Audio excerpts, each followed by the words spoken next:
Okay, so this is JHR Threads. We're going to talk about an article that was written by two friends, Jeremy West and Jonathan Meer, several years ago in the Journal of Human Resources about a topic that is very old, going back to apparently back to the 1300s, is the minimum wage. So, Jeremy and Jonathan, can you tell me just a little bit tell the listeners who you are and yeah, just tell us who you are and where you are. Jeremy, you want to go first? Sure. So I'm Jeremy West. I'm currently an assistant professor in economics at the University of California at Santa Cruz. And I did my PhD at Texas A&M, and John was actually one of my committee members. And we co-authored this paper starting when I was doing my PhD work. And I studied public economics and applied microeconomics with kind of a little tiny flavor of that, as we'll discuss today, dealing with kind of the causal inference or questions of causality. Awesome. Good to see I you. am I'm Jonathan Meer. I'm the Mary Julia and George R. Jordan Professor of Public Policy at Texas A&M. My claim to fame is having been on Jeremy's committee many, many years ago. Like Jeremy, I mostly work on other topics. I mostly work on questions about charitable giving, education. I have some minimum wage papers that I've written since this one, but this was my first foray into the minimum wage literature. Was it your first, Jeremy, into the minimum wage literature? Have you written more on it? This is my first and only paper I've First and written only on minimum paper? wage. Yeah, He learned his lesson about getting involved in this. I should clarify. I'm not opposed to working on that. My research has been going in different directions, but I'm not yeah, opposed to working on minimum wage questions in the future. yeah, yeah, yeah.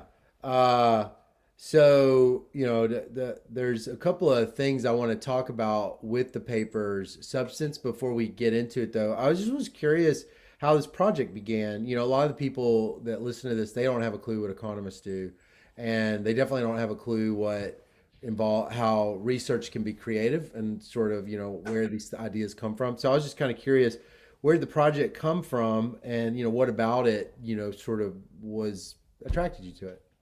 So it's sort of a funny random story. And when I used to present the paper, I used to tell the story because again I had a couple dozen charitable giving papers under my belt, nothing in this area.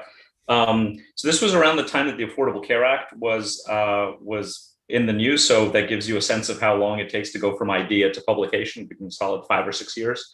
And I had gotten really interested in all of the various mandates that were going to, that the coverage had to include certain things. So it had to cover mental health, it had to cover drug rehab, it had to cover all these things. And I said, surely this adds to the cost of labor, and surely this gets passed on. This was sort of my naivete. I just didn't know this literature.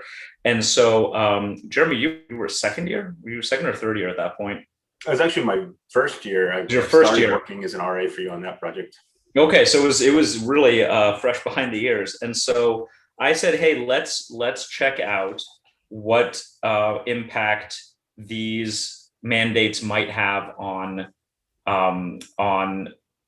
employment using state differentiation, and that might be interesting with this big ACA debate. And so in between the time that the 3 or 4 months that Jeremy kind of got this new data set that he found, the business dynamic statistics, which itself was not new, but the underlying data were not new, but the correct me if I'm wrong here, Jeremy, but the public use version was newly available going back to the 1970s. Is that right, Jeremy? Do I have that? I think something along those lines, or at least it had not been used very extensively. Yeah, we hadn't. No one had really used it before, and so Jeremy's running these things, and we so to close that part of the story, we sort of found the same thing that everyone else in this literature found. I'd kind of gotten myself ahead of myself in my excitement, and it's just kind of noisy, and that was sort of where the literature had been on this. That wasn't super interesting. But Jeremy comes into my office and he says, I've been running these regressions, and I threw the minimum wage in there as a control variable because it seemed kind of important. And it's always negative and statistically significant, no matter what specification I run. And I always thought, Card and Kruger, had disproven that demand curve sloped down. And I said, I don't really know anything about this either. And so we go down this rabbit hole. And in the couple of years that followed while we were working on this, the minimum wage kind of burbled back up as a hot topic, sort of in about 2012, 2013, right around the time that we were finishing the first draft of this paper. So the advice that I always give, or that I always gave when I presented this paper, was for junior faculty and for graduate students, was twofold. First, pay attention to your covariates, because you never know where inspiration is going to strike. And second, get yourself a time machine and figure out what the hot topic is going to be like 3 years from now, and then start working on that, because then you are right at that leading edge. Exactly, because it takes 5 years to publish, so you're doing it right on time. Exactly right. uh, Hold on, I gotta write that down. So, that's great. So, what about, let's see. So, okay, so then the second question, so presumably Jeremy's putting in the minimum wage, like you said, as a control, but I'm assuming, Jeremy, you weren't putting in growth rates, were you? You were putting in like minimum wage levels or something? Right. So we were just looking at the minimum wage as a standard, covariate and levels, throw it into the panel fixed effects regression, where we were Yeah. primarily focused on these health insurance mandates. Right. That project ended up, as John kind of alluded to, not really turning into much of interest or novelty in results.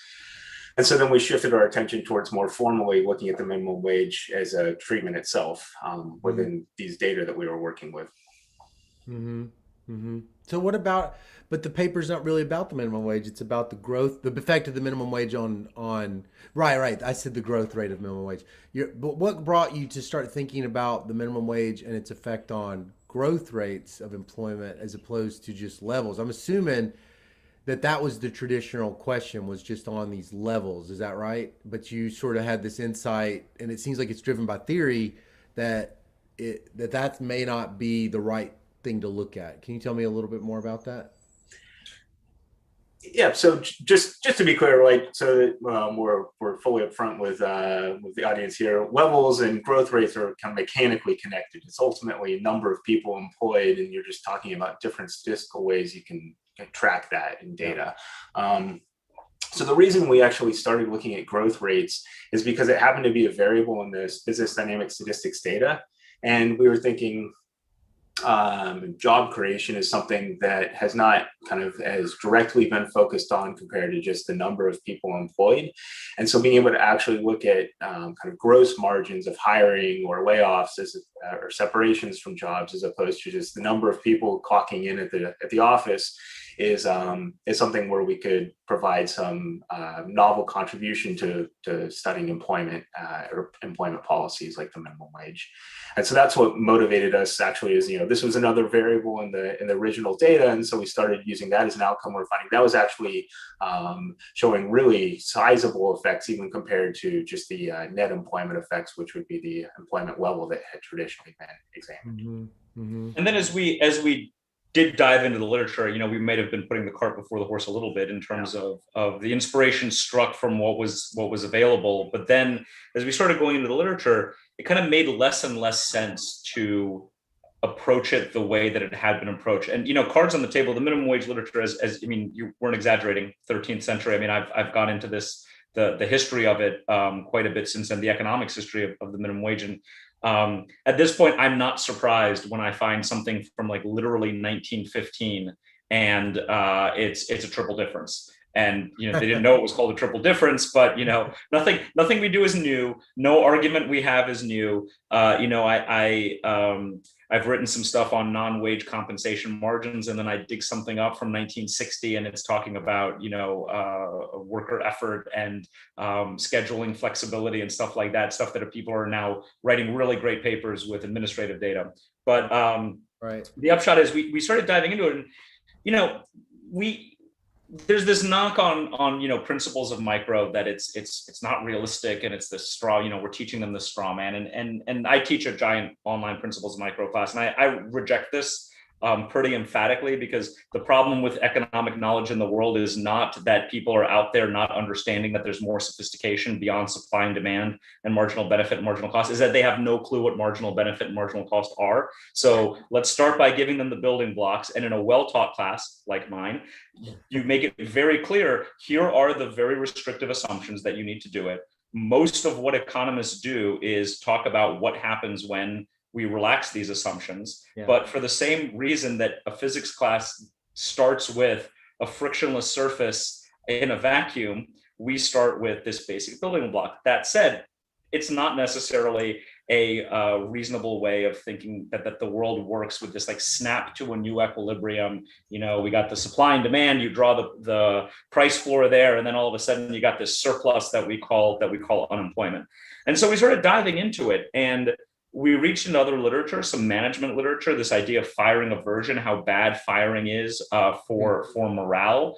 And again, I don't think we're breaking any dramatically new ground, but we were synthesizing it in a way that had been touched on obliquely in some of the literature in economics, but not a ton. Yeah. And then we had these better data.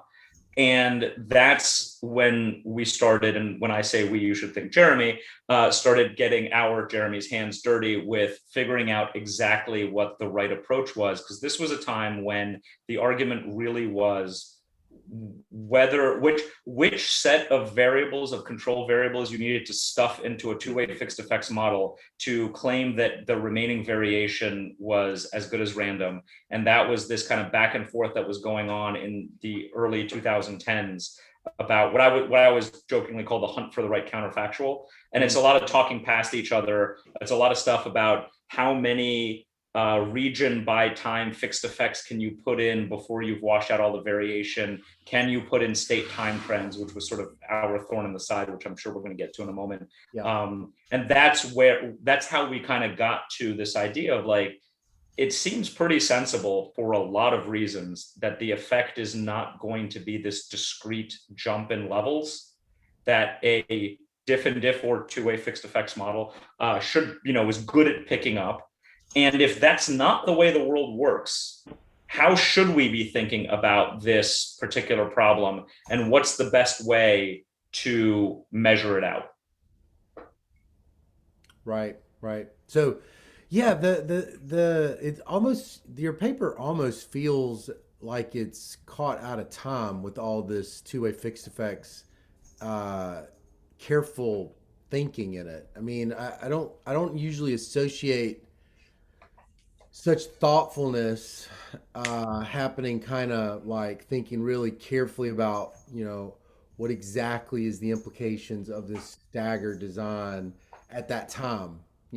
I think about it in the last couple of years. So something about this project seemed to make you see things that others weren't really seeing, like the problems with the unit specific trends and just how to think about this staggered rollout. I was just curious what exactly because Andrew Goodman Bacon and others really do reference this paper as being sort of an important early paper for thinking about two-way fixed effects and differential timing. And I was just curious what y'all's mindset was about that back then. If you hear a lot of noises, I got these kittens and they're freaking out right now. You must produce, if you have kittens, you must produce them. That's the Zoom. That's Zoom law. I don't make the law. I just enforce it. Right. Oh, I'll get them in a minute. They're about to crawl on me and jump up here. As I can take this one, Scott. Start. I hear. So John and I are not econometricians. Our econometric skills are more of the proof by simulation as opposed to a formally derive and then theorize an econometric model and do more formal mathematical proofs.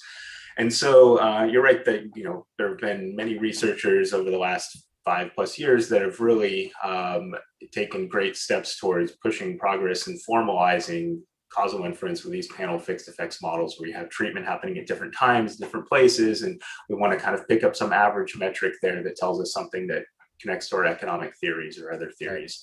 Right. And so with the unit specific trends and kind of our view of kind of picking up that phenomenon here with this paper, it was really just a matter of looking at the data. So I've been taught, and one of my preferences when doing research is you make tens of thousands of graphs, look at the data in every way possible, understand what the real patterns are that are actually there in the data.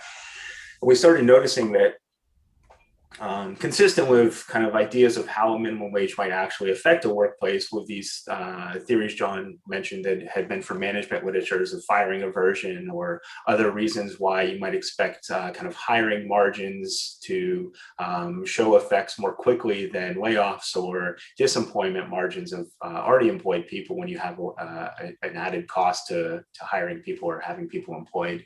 Consistent with those types of theories, we were finding that the effects seemed to not be very discrete. It wasn't like the minimum wage went up and then the workforce shrunk overnight.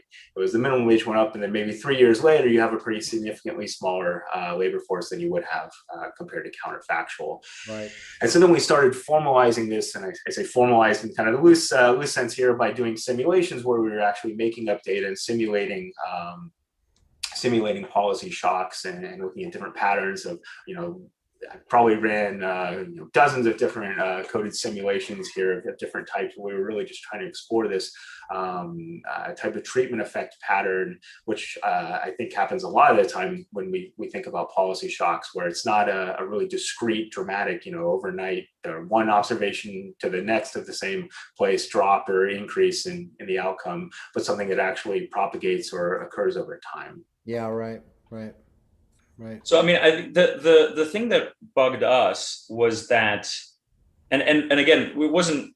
I don't remember when we discovered Wolfers's divorce paper, which had sort of touched on this. I think we just sort of discovered it as we were figuring out what the issues were. But this idea that if the treatment is not this discrete thing, and you include a unit specific time trend, you're literally picking up some of the treatment effect. Right. And when we segue in a bit into the staggered treatment effect, particularly in the case of something where there is no consistent control group, everyone's getting treated, people are getting treated multiple times, different sizes, so on and so forth. There is no standard, pre-period. It's very difficult to graph this sort of thing, and stack it up like an event study, especially, if you have annualized or even quarterly data to really look at it, which is something that we added later. We added some quarterly data as well to take a crack at it with different data sets, I should say, both the QWI and the QCW. But to Jeremy's point, we said, okay, well, let's suppose that this is the way the world works. And I think this sort of simulated data thing is really underused by a lot of empirical folks. Like, make sure it works to using the thing that you're doing. And so we said, okay, well, what if the world works the way we're hypothesizing it does, which is that there's a slowdown in job growth? What happens when you introduce that with some data that's drawn from randomly created from a distribution of the real data, and then we impose the treatment effect? So what happens when you run these standard models in the literature? And the answer is an unholy mess. And you can't really pick out anything remotely resembling what you're looking for. God help you if you put state-specific time trends in there, because it washes everything out. And so we tackled this with like 5 different specifications. And we did it both, graphically with very simple like toy model, and just said, look, here's what the residuals look like when you set up this, and then you've seen these figures, and I'm sure you're going to highlight them in from the JHR version and the NVER version. And then we ran it with simulated data, and we said, like, look, the pattern of results when you run these specifications on the real data with these 5 different specifications with and without state specific time trends looks a whole heck of a lot like our hypothesized version of the world. That does not mean that that is the way the world actually works, but boy, is it a hell of a coincidence that the real world looks very similar to this simulation of a slowdown that gets washed out by a state-specific time trend. And that's a consistent finding in the literature, that when you introduce these time trends, the results just go away because you've soaked up all the variation. Yeah. Wait, so you're saying in the simulations, what were you coding up? What were you hardwiring in the simulations that kind of manifested the particular kind of, slowdown? What were you building in the model in the first place? So we were actually comparing different types of simulated treatments. So you could have or treatment effects. So you could simulate that there's a policy shock at time t equals 0 that has an effect at time t equals 0, and then that's a permanent discrete drop. So that's kind of your first time you ever encounter a difference in differences model, you see, one of those lines continues the same trend and the other one has this drop right at the time of the treatment. And then we were also simulating other types of treatment effects that would have either some discrete component or no discrete component, but then have a gradual kind of more dynamic pattern to the treatment effect that kind of kicked in over time, either kind of forevermore or that faded out after a certain period of time. So you can think about like some exponential curve that's going to have some treatment effect that increases and then eventually slows down and kind of fizzles out. And we were showing that having these state specific, or in this case, it's simulated unit specific time trends was actually having no bearing on the interpretation of the inference you would get out of a discrete treatment effect, but was greatly attenuating the estimated treatment effect if the treatment effect was actually simulated to be this more dynamic pattern as opposed to something that was just a sharp drop or a sharp jump. So is it right to think, tell me if, critique this comment, okay, is it as simple as saying that the attenuation is significant? Oh, wait. Is it as simple as me saying, well, putting in unit specific trends is problematic if the trend is simply collinear with the treatment effect, or is there something I'm missing? Is it just like you're saying, the treatment effect is itself sort of leading to a trend, and so when you control for the state specific trends, you've just controlled for the treatment almost. Is it that, or is there more to it than that, or is that completely wrong? I mean, that sounds to me like a reasonable, not unreasonable simplification of the issue. And again, as Jeremy alluded to, if you're thinking of this as a shift to a new steady state, that if you dig back in your macro that I think we've all filed away in our PTSD locker. But if you think about those curves that we used to see, where the economy moves to trends towards a new steady state.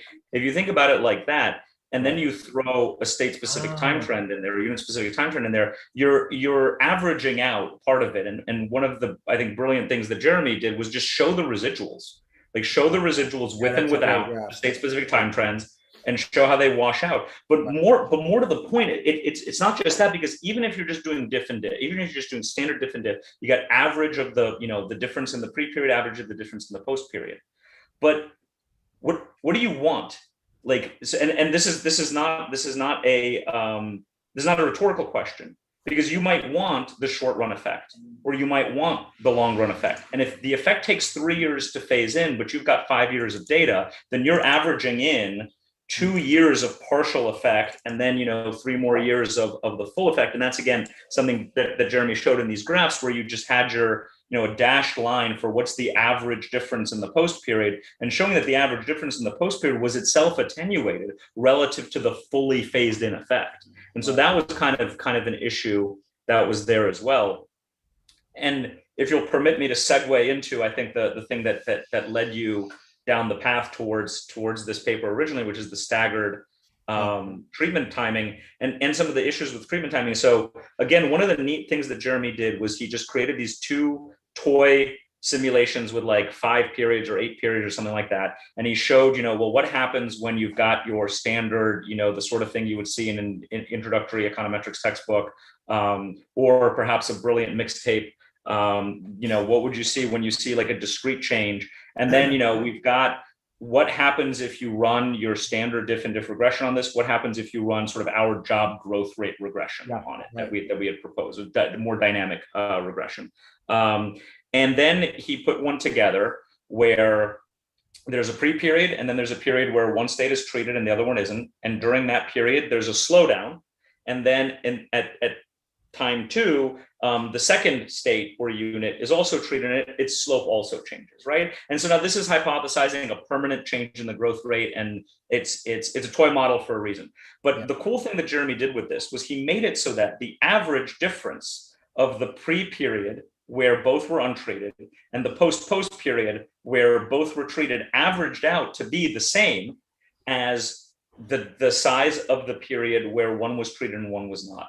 And because of the way this model is structured, if you ran the levels regression on this, you would get a 0, right? And so now it's cheating, but I think it's very illustrative cheating, because when I would present this paper, when I still present it to graduate students to sort of talk about the craft of research, I say, look, do you believe your eyes when I tell you that something is clearly happening here?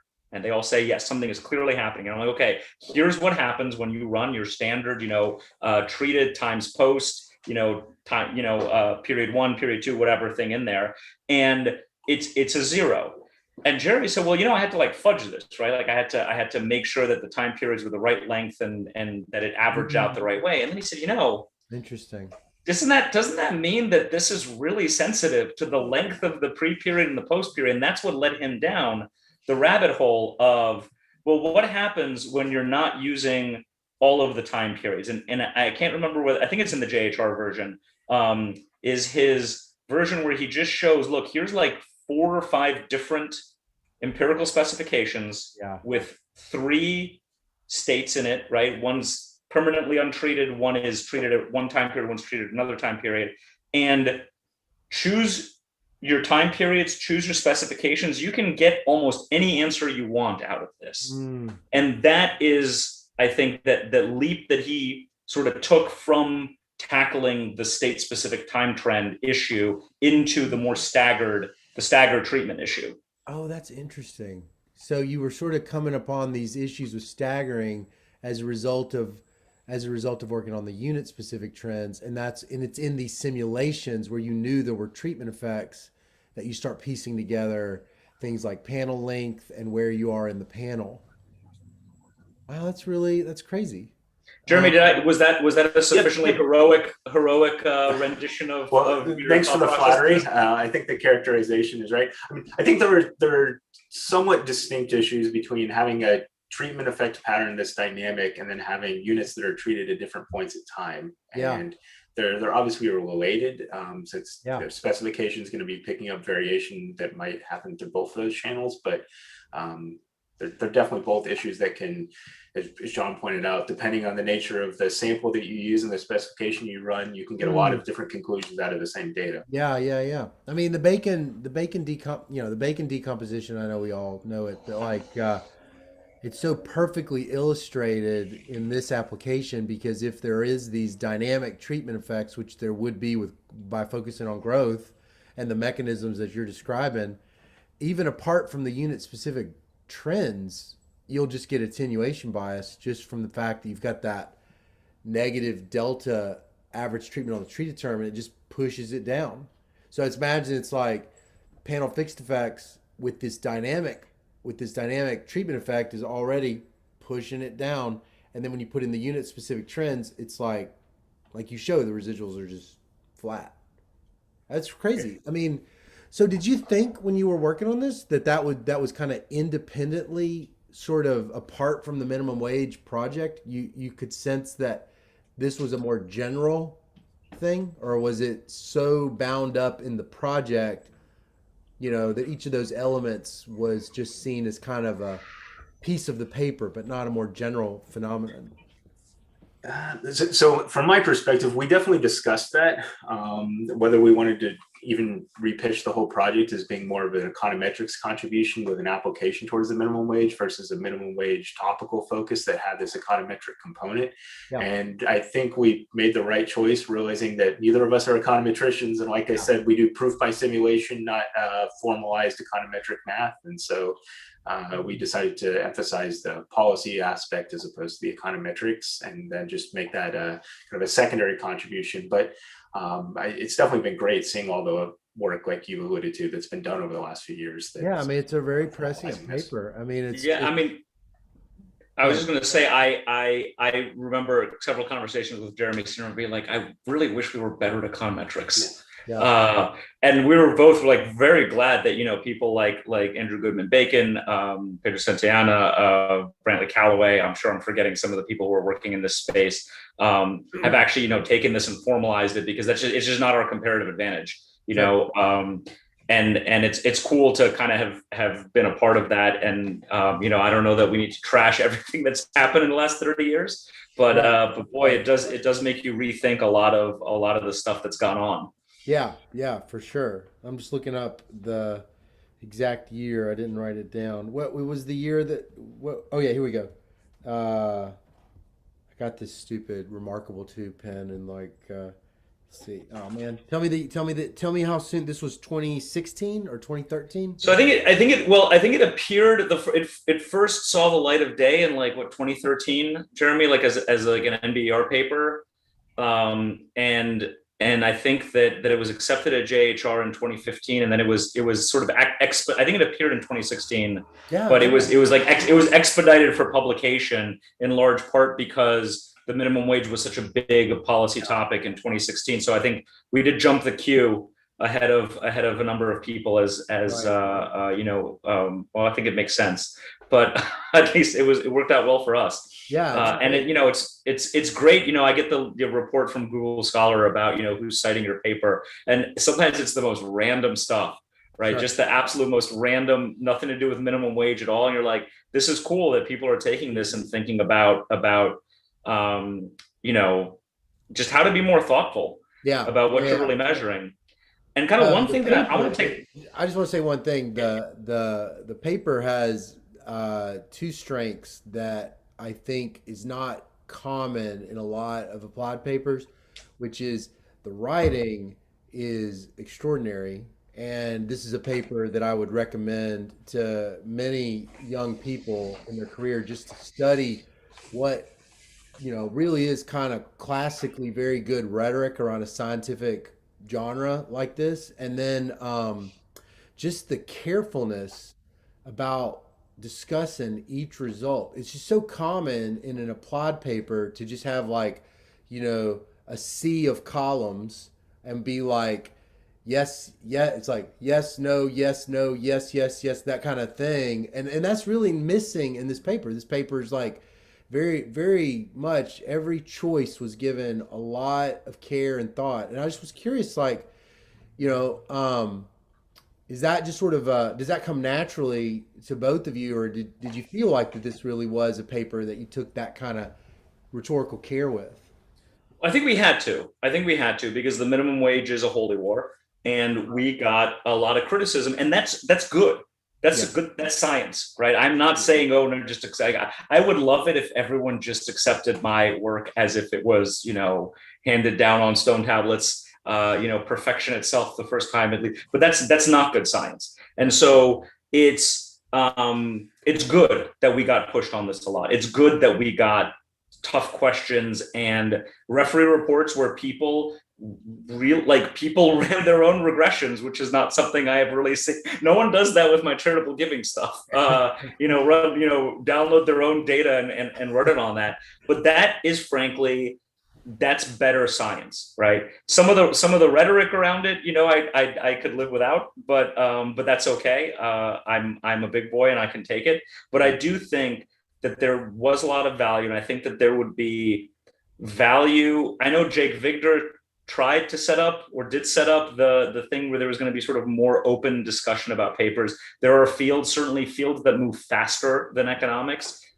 don't have time for one person to sit on a paper for 6 months to write their referee report. And Right. so it's sort of open discussion of it. Yeah. And I think it's less fun for the authors to kind of get it from all sides. But this paper, the first version of this paper was much, much, much weaker than this version. And we got knocked around a lot. Mm. But what you see here is the product of getting knocked around and getting feedback and some hurt feelings, and Jeremy getting really angry and turning really red and wanting to write angry letters to editors, and me being right there with him. But at least it's always dangerous when I'm the cooler head. Yeah. But Yeah. I do remember my favorite line, which I still pull out 8 years later of Jeremy's, which I think is one of the funniest things I've ever heard someone say in an academic context, which is one referee asked us to reconcile our results with the previous literature, and Jeremy's response, no hesitation, was, I don't know how to reconcile the right results with the wrong ones.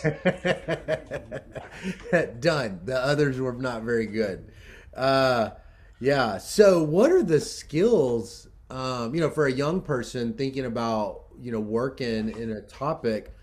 If this, I mean, so you sort of alluded that this is an unusually hard area to work in because of the refereeing process is unusually difficult, and you could elaborate on that.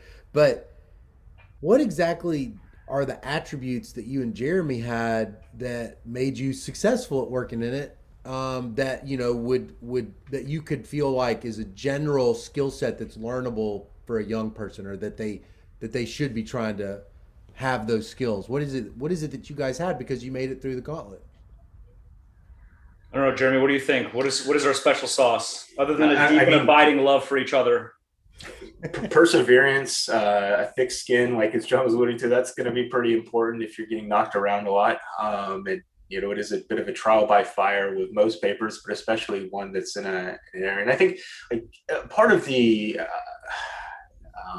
intensity of the refereeing process is because this is a literature where there are a lot of mixed results, and people have for better or worse, a stake in the game, and that they may have had multiple papers that are showing a particular pattern of findings. And if this is counter to those findings, then they have a vested interest just inherently in trying to be more intense in their critiques. But I think on a more positive note, the types of skills that you need is just like a determination to first be certain that the results, I mean, science is science. You can never be 100% sure, but we were very, very careful throughout the process. We posted all of our data and coded every step possible. In order to do that, that takes some confidence and some double checking and some effort to make sure that, things are, it doesn't mean the results are 100% correct, but it means at least that the code is 100, as air free as we could make it. And so I think, there's a lot of attention to detail that's necessary is some advice I would give to grad students or other junior researchers considering working on whatever topics, attention to detail, care, make sure that you triple check everything.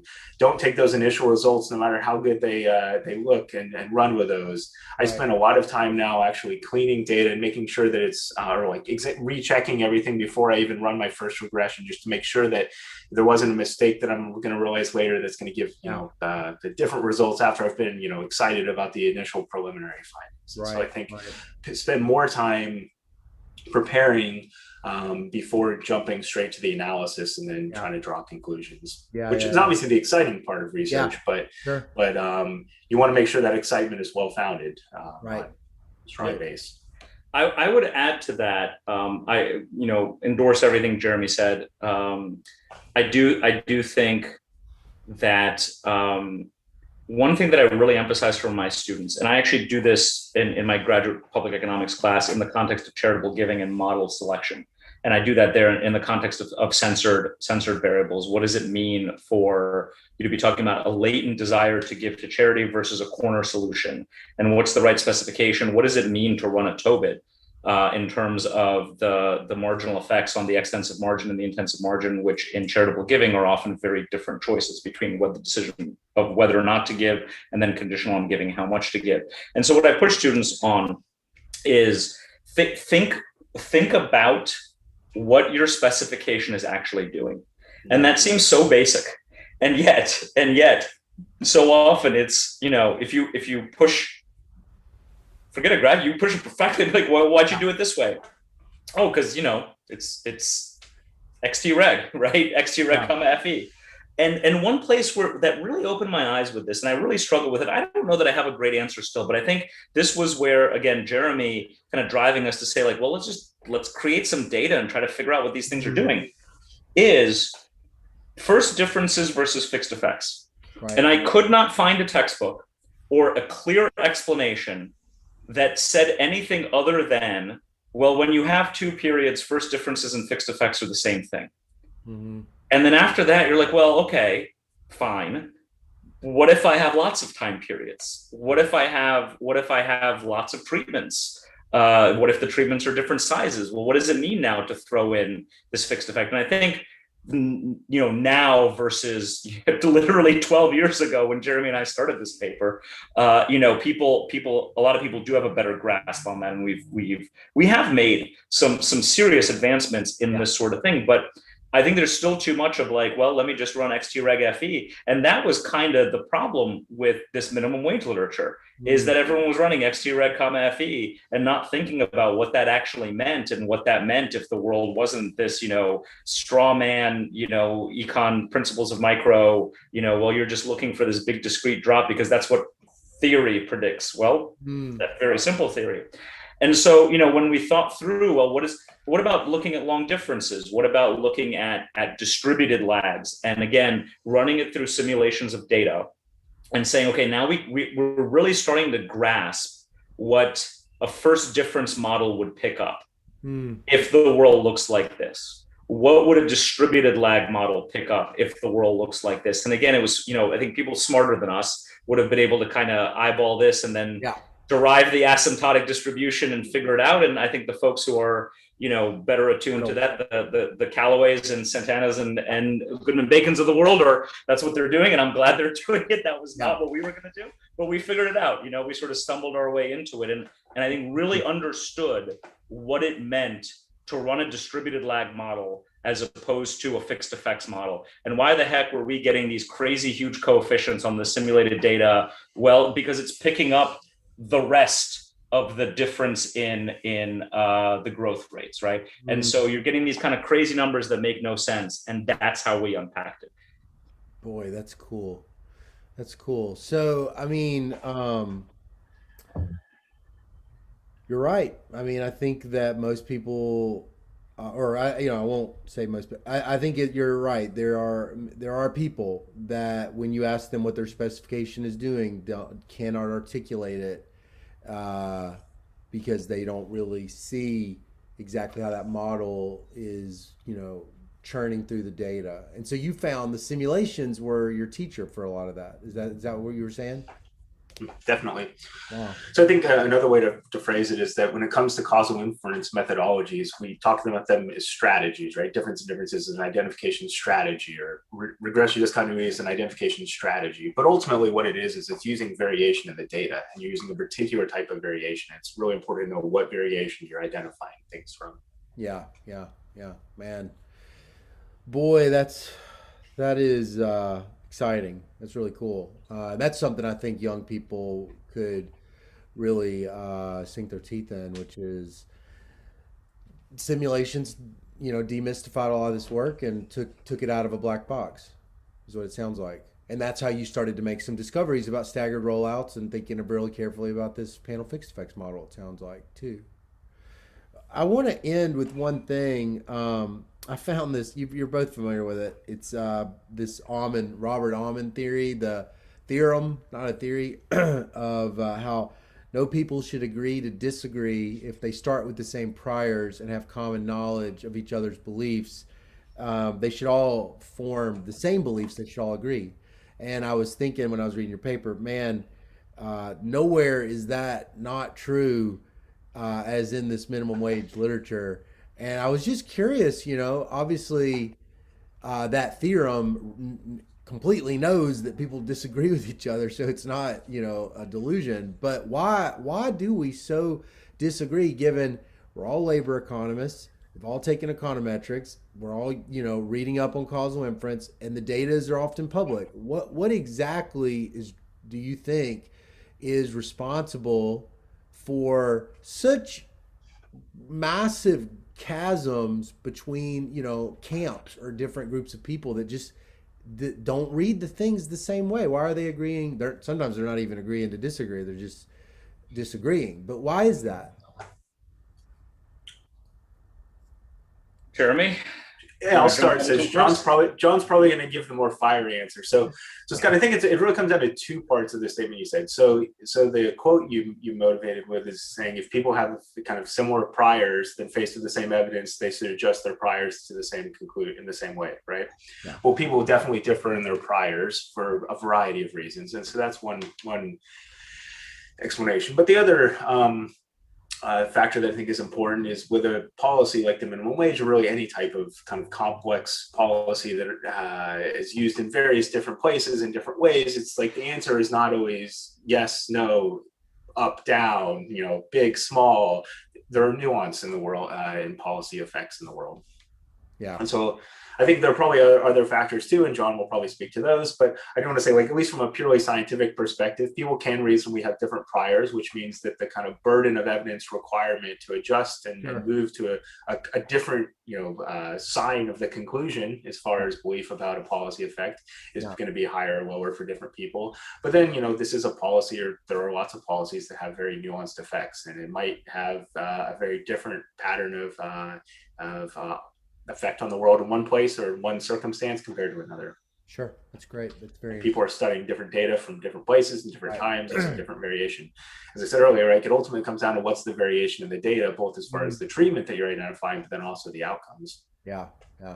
Cool. So Jeremy gave the diplomatic answer, which I think, frankly, explains a lot of it, right? So this is not some monocausal thing where I'll say, well, it's, I'll get real fiery and say, well, it's this thing or that thing, and so I think Jeremy's point is well taken. The other thing that I would add to that is, what was that recent paper? You know this better than I do, Scott. Excellent. You've produced a cat. You're off the hook now. You're out of Zoom purgatory. I had to do that for you real quick. All right, keep going. So this recent paper that I thought was just a phenomenal exercise and a thankless one, where that team had a bunch of people replicate papers, right? Nick Huntington-Klein, yeah. So I like Nick Huntington-Klein's stuff a lot for teaching. He's got those cool simulations of visualizations that I think, frankly, are great for undergrads. I give them to my undergrads in my economics of education class. So I appreciate that guy's work in general. But the Jeremy, do you know this thing? Have you seen this one? I want to make sure you're on board with us. Yeah, don't ask me to quote the specific results, but I have seen the paper. Yeah, so it's all about. I'll give the very brief summary for anyone. The two people who are watching, probably all of whom are related to us. That is that they went out and they had people replicate from scratch, from like the raw data, and no research team even got the same number of observations in the data set that they were using. Yeah. And I think this, again, people have taken a lot of whacks at our paper. And the one thing, I mentioned this to Jeremy a couple of years ago, I'm like, you realize, like, no one's ever come out and been like, oh, they made a mistake, or they were wrong, or like they forgot this, they screwed up some Excel spreadsheet, if we're going to rag on the macro people again. But we made data cleaning choices. Right. And very often it's reasonable to make other data cleaning choices. I think the advantage of our approach was it was very much cards of the day. You could look at it and be like, wait a minute, why did you drop all of this stuff? And maybe you could, when everything was commented, so all of our logic was there, still is there. You can run everything that we did with one click. You can reproduce every figure and a summary statistic that we use in the table, every regression coefficient. But I do think that reasonable people can make different choices.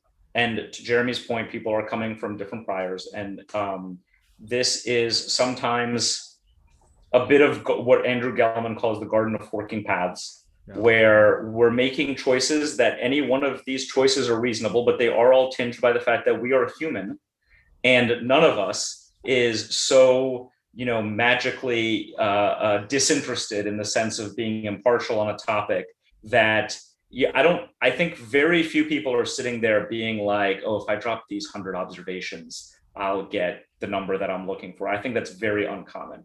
What I do think is more common is these observations look kind of funky and the results are tighter when I drop them, right? And it's not like I'm looking for this, but it's just, they're adding noise, and, and you make 7 or 8 or 20 or 100 of those decisions throughout the course of the paper, and you can end up in a completely different place. And I think the Huntington-Klein paper shows us that. And I'm so glad somebody did that, as embarrassing as it is for the profession. Yeah. I will say further that this is the part where I get fiery. But this is to some extent a bit of a holy war, and so are many things.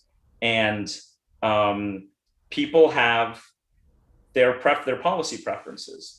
The minimum wage is interesting because there are actually many people who, maybe lean left in general, but on this one are like, why are we using this policy that is, even if you think it doesn't have big employment effects, there's all these other reasons to think it's sort of bad anti-poverty policy. Right.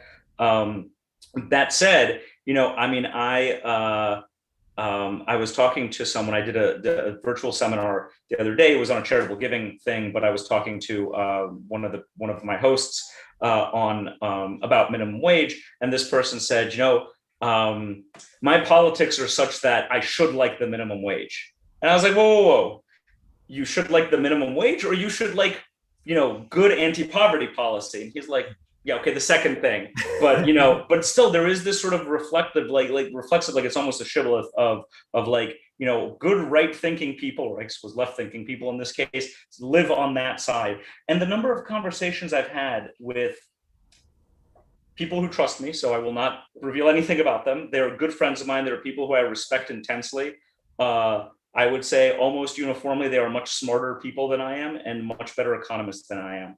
But every now and then there's a little bit of a slip, and it's not necessarily about the minimum wage. It's about some topic or another. And a person will say something like, I really don't like this paper. I'm like, you don't like the paper, you don't like the findings. Right. And to their credit, they're very often like, you know what? It's that I really don't like the findings. I really wish the world didn't work this way. And that's not necessarily, that's not what I'm thinking of in the back of my head. 3 or 4 different examples. None of them are minimum wage examples. What this is, we are human.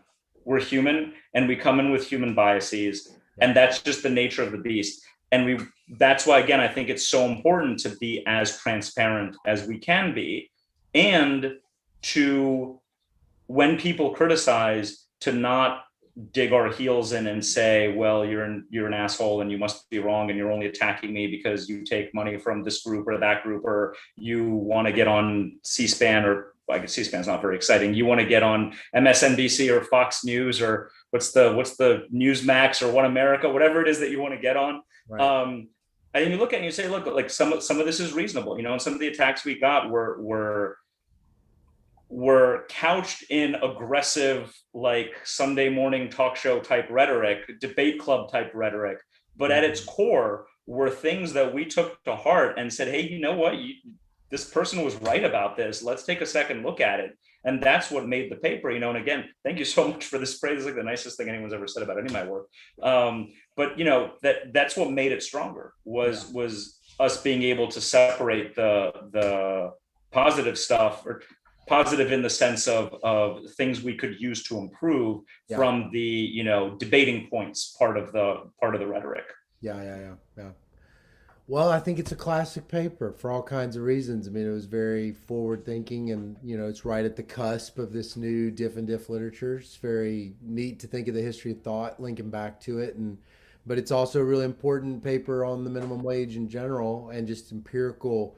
Just even, I mean, when we think back for a minute how philosophical the minimum wage is, it's this paper being so intensely empirical. It just reminds us that part of what economists do is really try to dispassionately understand how the world works using data, and how the world may be sometimes different than we think it is. And it's really, really a great paper, and I'm glad that you guys, thought enough of the project to work on it. Thanks so much for hanging out with me tonight.